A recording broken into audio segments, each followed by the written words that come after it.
Today, our first topic is errors with reading scales. Measurements are made using devices having marked or calibrated scales. നമ്മളെ length measure ചെയ്യാണെന്ന് കരുതുക. നമുക്കൊരു scale വേണം measure ചെയ്യാനായിട്ട്. Breadth measure ചെയ്യാം. ഇതിനൊക്കെ ഓരോ scale വേണം. നമ്മൾ റീഡിങ് ഏതെങ്കിലും ഒരു കാരണം വെച്ച് ഇപ്പൊ വോൾട്ടേജ് മെഷർ ചെയ്യാം. അപ്പൊ നമുക്കൊരു വോൾട്ട് മീറ്റർ വേണം. വോൾട്ട് മീറ്ററിൽ there will be one scale. So measurements are made using devices having marked or calibrated scales. Example, meter scale, voltmeter scale, ammeter scale, etc. And while taking the measurement, we assume that the devices are perfectly constructed. അപ്പൊ നമ്മൾ length കാണാൻ പറഞ്ഞു. നിങ്ങളൊരു metre scale കൊണ്ട് measure ചെയ്യാണ്. അപ്പൊ നിങ്ങൾ അത് അസ്യൂം ചെയ്യുന്നത് എന്താ? That metre scale is perfectly constructed. And for example, we can measure the length of a candy cane. Here we have one candy cane and we measure the length using two different scales. ഇതാണ് നമുക്ക് കമ്പാരിസന് വേണ്ടിയിട്ടാണ് ഞാൻ രണ്ട് different scales ഇതിൽ കാണിക്കുക. ഒരു candy cane ഉണ്ട്, same candy cane നമ്മൾ മെഷർ ചെയ്യാൻ പോവുക length. So using our ruler A. ഈ റൂളർ എ നിങ്ങളൊന്ന് കറക്റ്റ് ആയിട്ടൊന്ന് ഒബ്സർവ് ചെയ്തേ. നിങ്ങളിപ്പോ റീഡിങ് എടുക്കുവാണ്. നിങ്ങളുടെ എയിം എന്താണ്? കറക്റ്റ് ആയിട്ട് ലെങ്ത് കിട്ടണം. So our aim is to get the correct length of this candy cane. First ruler വെച്ച് നിങ്ങൾ ലെങ്ത് എത്രയെന്നാ മെഷർ ചെയ്യാൻ പോകുന്നത്? സെക്കൻഡിൽ നോക്കല്ലേ, ഫസ്റ്റിൽ മാത്രം നോക്കുക. So our length is between 4 and 5. അല്ലേ? 4 and 5. Length is in between 4 and 5. ഇനി ഒന്നുകൂടെ നിങ്ങൾ സൂക്ഷിച്ച, നിങ്ങളുടെ എയിം എന്ന് പറഞ്ഞാൽ എക്സാക്ട് ലെങ്ത് കിട്ടുകയാണ്. ഓരോരുത്തരുടെ എയിം അതാണ്. അപ്പൊ നിങ്ങളുടെ എയിം ഇത് വെച്ചിട്ട് ഈ സ്കെയിലാണ്, ഫസ്റ്റ് സ്കെയിലേ നമുക്ക് അവൈലബിൾ ആയിട്ടുള്ളൂ. അത് വെച്ച് നമ്മൾ എക്സാക്ട് റീഡിങ് നിങ്ങളോട് പറയാൻ പറഞ്ഞാല് നിങ്ങൾ എന്തെന്ന് പറയും? Length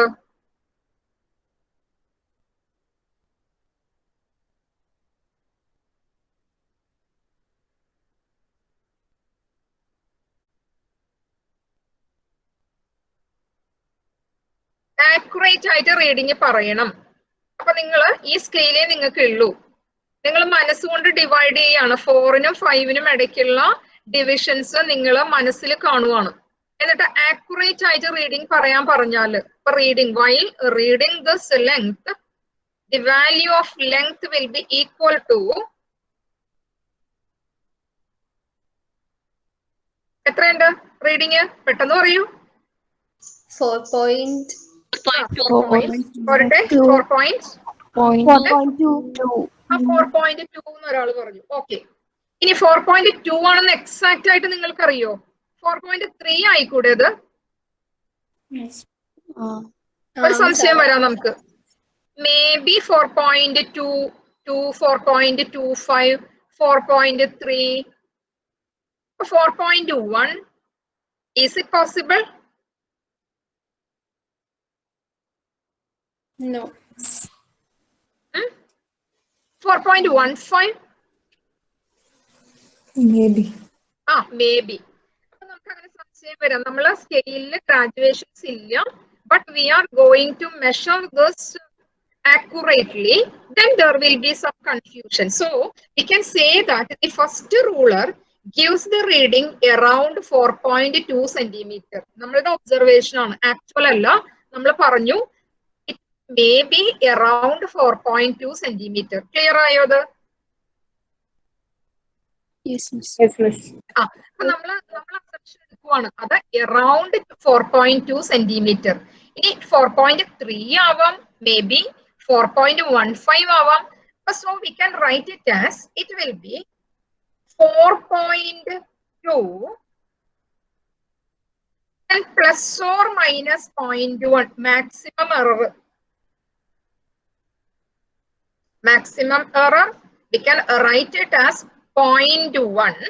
So the actual value may be 4.2 plus or minus 0.1 centimeter. കാരണം ഇവിടെ 4.1 നമുക്ക് ഒരു ഡെസിമൽ പോയിന്റ് നമ്മൾ എടുത്തിട്ടുള്ളൂ.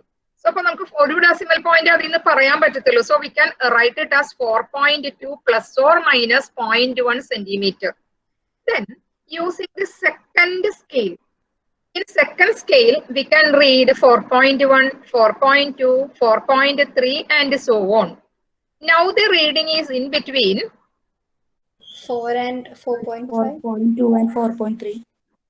It is in between 4.2 and 4.3. So when we take the reading of length of the scandi using the second scale, then we know that this is in between, length is in between 4.2 and 4.3. So we can write it as 4.25. Then 4.25 ആണെന്ന് നമുക്ക് exact ആയിട്ട് പറയാൻ പറ്റത്തില്ല. 4.2നും 4.3ക്കും നടുക്ക് വരാം. അപ്പൊ maximum error ഇവിടെ വരുന്നത് least count of this device divided by 2 ആണ്. ഇവിടെ ലീസ്റ്റ് കൗണ്ട് 0.1 സെന്റിമീറ്റർ ആയതുകൊണ്ട് മാക്സിമം എറർ ഈ കേസിൽ വരാവുന്നത് 0.05 സെന്റിമീറ്റർ ആണ്. So we can write it as 4.25 plus or minus 0.05 centimeter. ഈ കേസിൽ സെക്കൻഡ് കേസിൽ 4.25 പ്ലസ് 0.05 എന്ന് പറഞ്ഞാൽ 4.3. 4.25 minus 0.05, that is 4.2. So we can say that our reading is exactly in between 4.2 and 4.3 centimeter. ഇനി ഫസ്റ്റ് റീഡിങ്ങിൽ നോക്കാം, നമ്മുടെ റീഡിംഗ് കിട്ടിയത് 4.2 പ്ലസ് ഓർ മൈനസ് 0.1 സെന്റിമീറ്റർ എന്നാണ്. അപ്പൊ സെക്കൻഡ് റീഡിംഗ് ഇവിടെ least count is less, then we can see that accuracy is more. അപ്പൊ first കേസിൽ 4.2 plus or minus 0.1, ഇതിൽ 4.2വിനെ നമ്മൾ സെൻട്രൽ വാല്യൂ എന്ന് വിളിക്കും. And this 0.1 plus or minus 0.1, that is uncertainty. Second case lanengil 4.25 is central value and thus 0.05, that is the uncertainty in the observation. ഇനി അടുത്ത case നിങ്ങൾ digital instruments കണ്ടിട്ടുണ്ടോ? Digital instruments എന്തൊക്കെ digital instruments കണ്ടിട്ടുണ്ട്? Weighing machine. Weighing machine കണ്ടിട്ടുണ്ട്. പിന്നെ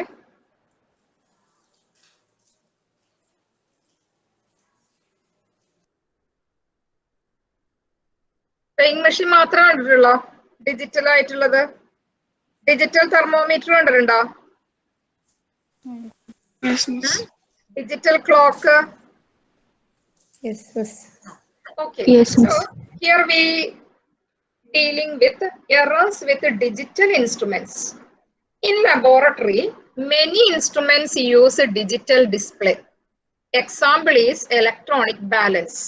And in this apparatus, here we are going to find the weight of a coin. And it is equal to 5.67 gram. ഇവിടെ കാണിച്ചിട്ടുണ്ട് reading 5.67 gram. And all the instruments, no matter how sophisticated, have a limit to their precision.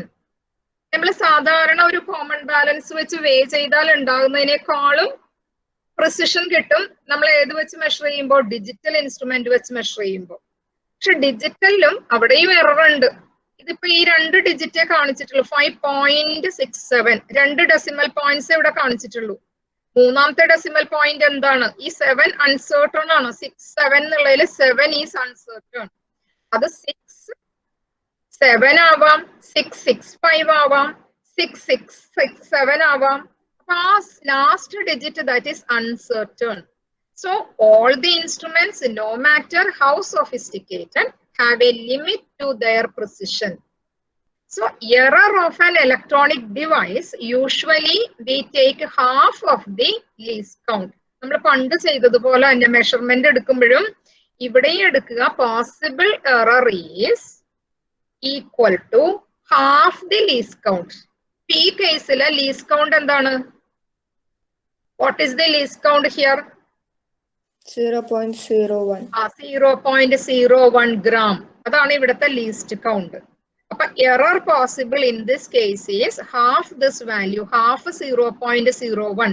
So it is equal to 0.005 gram. So this we can write it as 5.67 gram. We can represent it as 5.67 plus or minus 0.005 gram. So 5.67 plus or minus 0.005 gram. So central value is 5.67.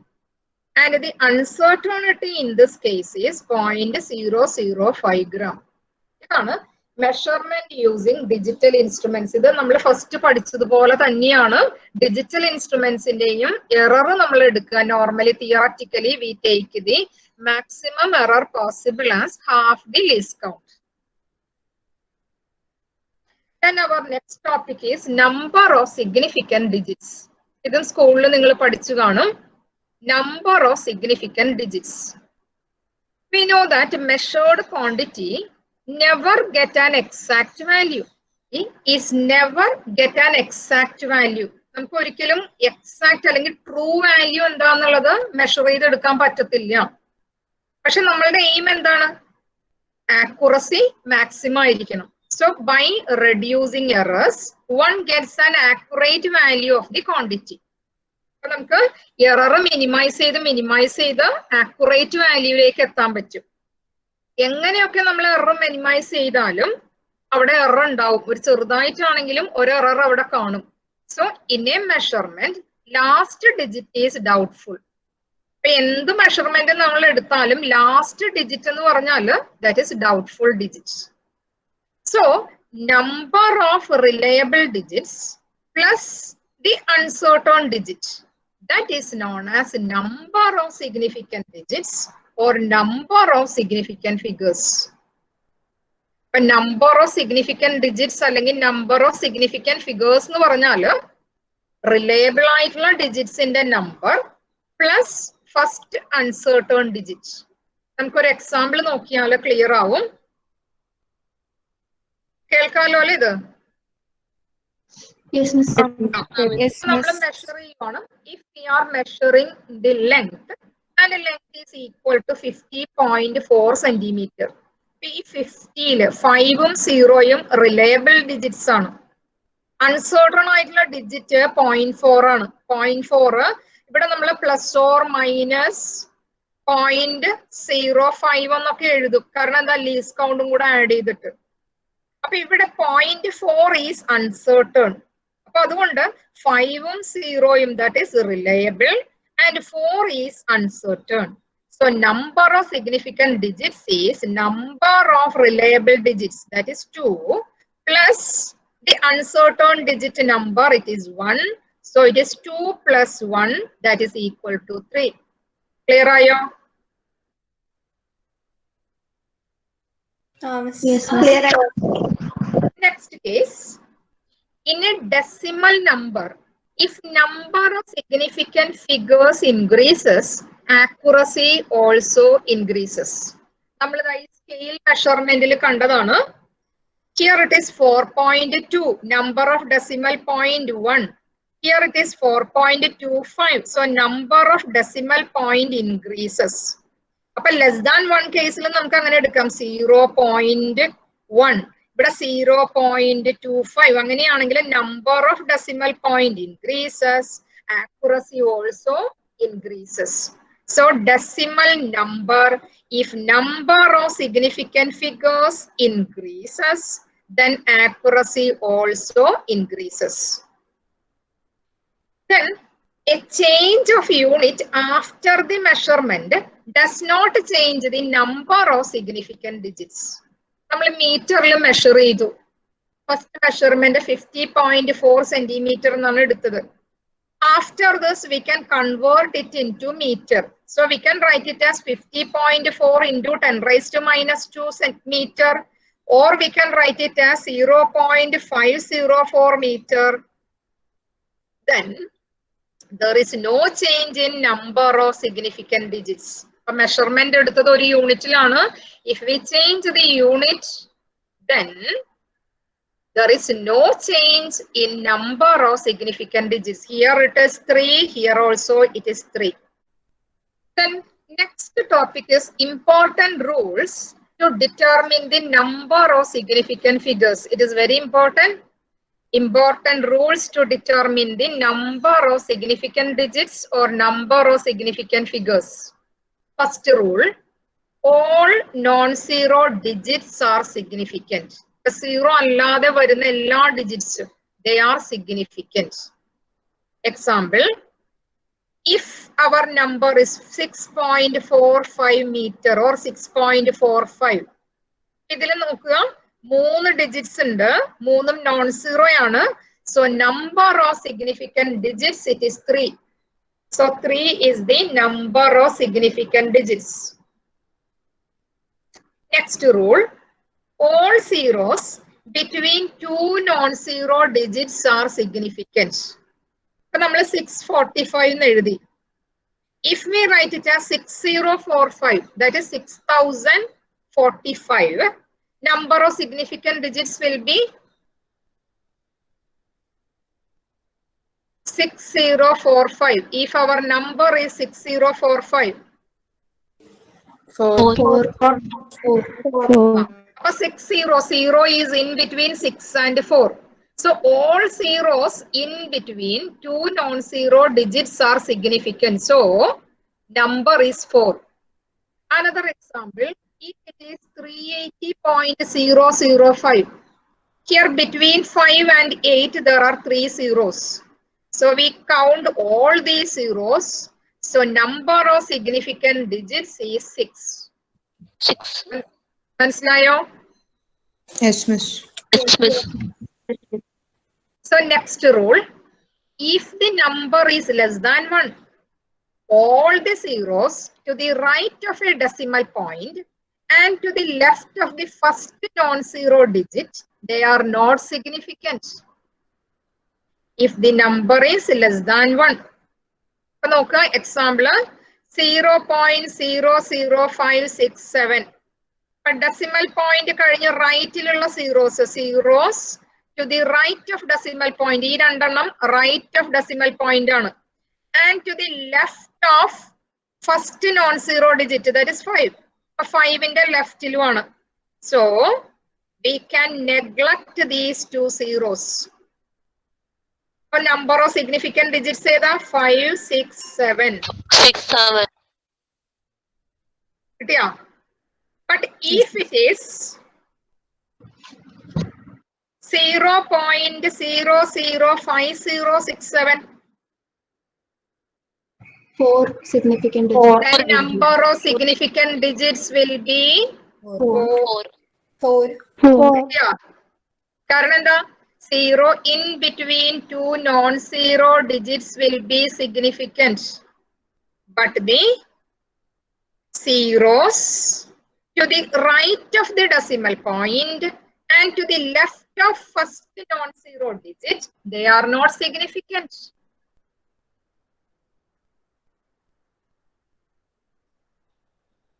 Then next rule, terminal zeros or trailing zeros in a number without a decimal point are not significant.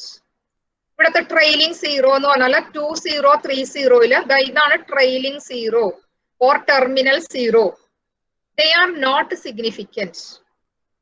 ഇവിടെ decimal point ഇല്ല. Decimal point ഇട്ട് കഴിഞ്ഞാൽ ഇവിടെ 2030 point എന്ന് ഇട്ട് കഴിഞ്ഞാൽ this is significant. Terminal zeros or trailing zeros in a number without a decimal point are not significant. Appo ivide this zero, it is not significant. So number of significant digits is 203. മൂന്ന് number 2ഉം 0ഉം 3ഉം. So it is 3. Then all zeros to the right of the decimal point and to the right of the non-zero digit are significant. ഇവിടെ നോക്കാം നമുക്ക് 0.03210. ഈ point ഇട്ടു, നമ്മളിവിടെ ഒരു decimal point ഇട്ടു. ഇനി റൈറ്റ് സൈഡിൽ ഇത് 3യുടെ ലെഫ്റ്റിലുള്ള this zero, it is not significant, but this 0, it is significant.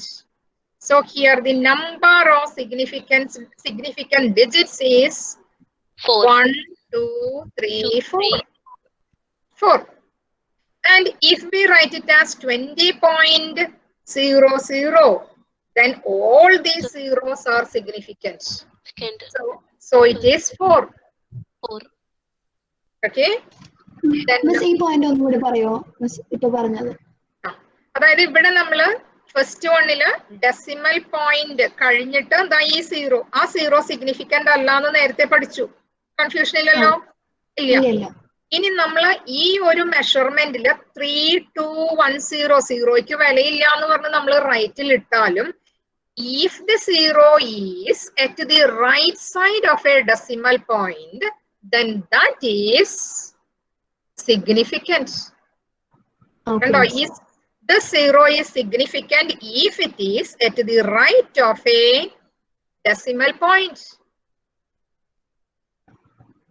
Decimal point illade nammal 3210 ezhudiyal that 0 is not significant.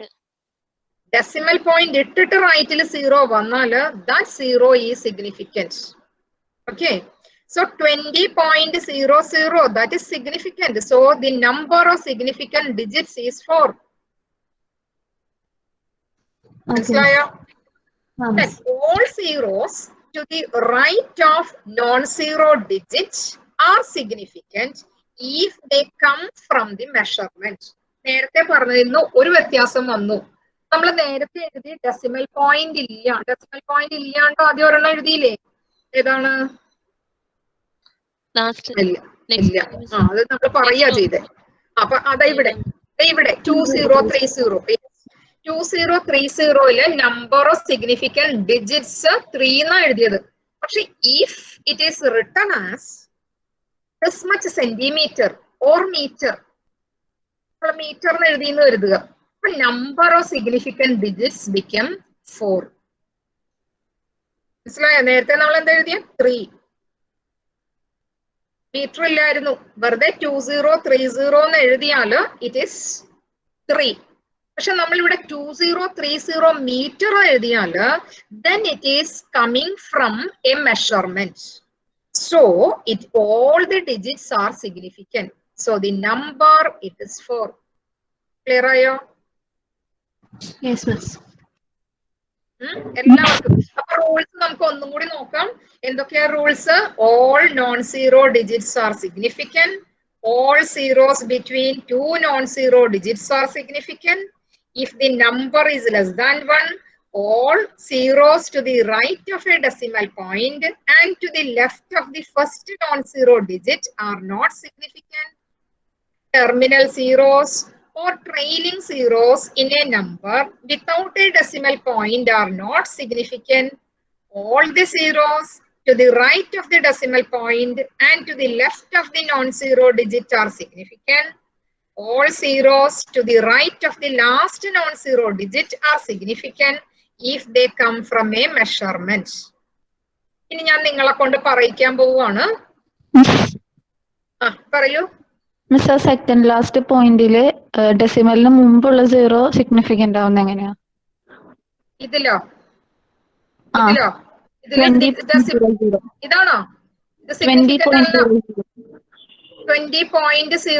ദാ ഇവിടെ 20 വന്നു. ഡെസിമൽ പോയിന്റ് വന്നു കഴിഞ്ഞാൽ all the zeros are significant. വെറുതെ 20 പോയിന്റ് എന്ന് ഇട്ടാലും 2 എന്ന് കിട്ടും. മനസ്സിലായോ? ഡെസിമൽ പോയിന്റ് വെറുതെ 20 എന്ന് ഇട്ടാല് 1 എന്നേ വരുള്ളൂ. പക്ഷെ 20 പോയിന്റ് എന്ന് ഇട്ടാൽ 2 എന്ന് വരും.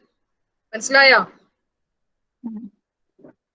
പക്ഷെ നമുക്ക് എഴുതിയിട്ടില്ലേ all zeros to the right of decimal point are significant എന്നല്ലേ? അപ്പൊ അതുകൊണ്ടാ ഡൗട്ട് വന്നേ. all zeros to the right of decimal point are significant എന്നല്ലേ? അപ്പൊ 0.0 ഇതും വരും. ഡെസിമൽ പോയിന്റ് ഇട്ടാല് വരും കേട്ടോ, എല്ലാം വരും. അല്ല മിസ്, അപ്പൊ ഡെസിമൽ പോയിന്റ് കഴിഞ്ഞിട്ടാണല്ലോ 0, 3, 2, 1 വന്നേക്കണേ. അതായത് ഇത് സിഗ്നിഫിക്കന്റ് ആയാല് ഇൻ ബിറ്റ്വീൻ ഇപ്പൊ ഈ സിഗ്നിഫിക്കന്റ് ഡിജിറ്റ്സിനും നോൺ സീറോ ഡിജിറ്റിനും നടുക്കുള്ള എല്ലാം സിഗ്നിഫിക്കന്റ് ആവും. മനസ്സിലായോ? ഇത് സിഗ്നിഫിക്കന്റ് ആണെങ്കിൽ സിഗ്നിഫിക്കന്റ് ഡിജിറ്റിനും ഈ non zero digit that is already significant. അപ്പൊ അതിന് നടുക്ക് വരുന്ന എല്ലാം സിഗ്നിഫിക്കന്റ് ആയി വരും. ഓക്കെ, പറയൂ. മറ്റേ 0.03210 അല്ലേ, അത് 5 ആവൂലേ? അപ്പൊ 0.0 ഇല്ല, അത് നമ്മൾ എന്താ പറഞ്ഞേ, ഇത് റൈറ്റിലല്ലേ കുഞ്ഞെ, ഇത് അതിന്റെ ലെഫ്റ്റ് സൈഡിലല്ലേ കിടക്കുന്നേ, ലെഫ്റ്റ് സൈഡിലല്ലേ കിടക്കുന്നേ. ഇവിടെ ഒന്നും സിഗ്നിഫിക്കന്റ് അല്ല. സിഗ്നിഫിക്കന്റ് ആയ എന്തെങ്കിലും ഇപ്പുറത്തുണ്ടെങ്കിൽ, ഇപ്പൊ 1.03 എന്നാണെങ്കിൽ ഈ സീറോയും സിഗ്നിഫിക്കന്റ് ആവും. മനസ്സിലായോ? ഇവിടെ find the number of significant figures in following numbers. First one പറയൂ. 2, 3, 4.5. ഇത് ആർക്കും ഡൗട്ട് ഇല്ല, 4 ആണ്. ഓക്കെ, അതിന് അടുത്തതിന്റെ പറഞ്ഞേ 6 ആണ്.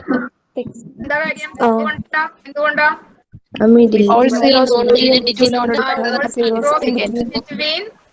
Significant digits are significant, അല്ലേ? ഓക്കെ, അടുത്തതാ 3. എന്തുകൊണ്ടാ ഈ സീറോ എടുക്കാതെ? എന്താ?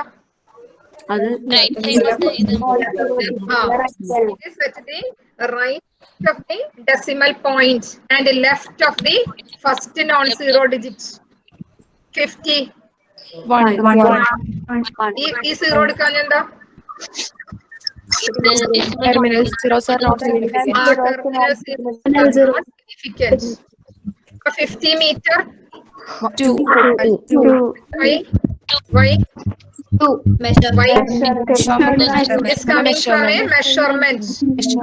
50.00 4. 50.1 into 10 raised to minus 2. 10 raised to minus 2.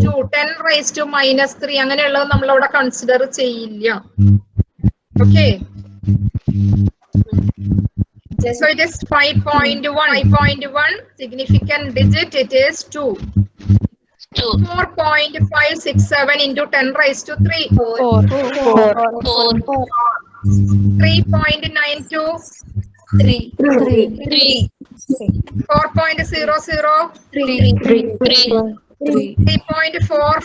5.4. Next one. 3. This 3. This one. 3. 5 എന്നാരോട് പറഞ്ഞു? 3. This one. 4 അല്ലേ? 4. കാരണം എന്താ? Decimal point. Next one. 4. Yes. 5. Here 3. This is 1.